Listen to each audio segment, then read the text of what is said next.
फाटल्या काही दिसापासून आम्ही कंटिन्युअसली काँग्रेस पक्षाच्या वतीन इलेक्शन कमिशन ऑफ इंडिया त्याचप्रमाणे डायरेक्टर जनरल ऑफ पोलीस आणि इवन चीफ सेक्रेटरी सुद्धा आमचे लेटर गेला की जो एंटायर जो प्रोसेस इलेक्शनाचो चालू आसा गोंयांत, स्पेशली पोस्टल बॅलट जे वोटींग आसा, जे गव्हर्मेंट एम्प्लॉईज सरकारी कर्मचारी मतदान करता, ते प्रोसेसान एक आमी पळयलां की बीजेपी पॅनीक मोडार गेल्ल्या कारणान ते जे थोडे ऑफिसरांक आपल्या हाता कडेन धरल्यात, ते पुलीस ऑफिसर जावं और एडमिनिस्ट्रेशनातले दुसरे ऑफिसर आनी सबऑर्डिनेट जो स्टाफ आसा तांचेर प्रेशर घालपाचो प्रयत्न चल्ला की ते पोस्टल बॅलट्स आमकां दाखोवन वोटींग करचें म्हणून.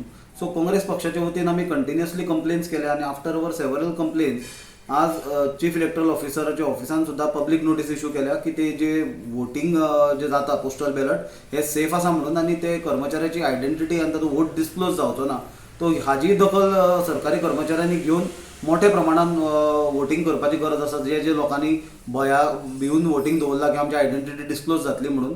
कित्याक एक गजाल म्हणल्यार हें सरकार बदलपाचें आसा, तो भंय कोणें धरपाची गरजूच ना, पण त्याच प्रमाणे आयडेंटिटी डिस्क्लोज जावचें ना हाजी क्लॅरिटी आज चीफ इलेक्टरल ऑफिसरान दिल्या. आनी म्हाका दिसता आमचे कंप्लेनीचे मागीर already DRO district returning officer आनी डायरेक्टर जनरल ऑफ पुलिसा कडल्यान चीफ इलेक्टरल ऑफिसरान रिपोर्टूय मागला.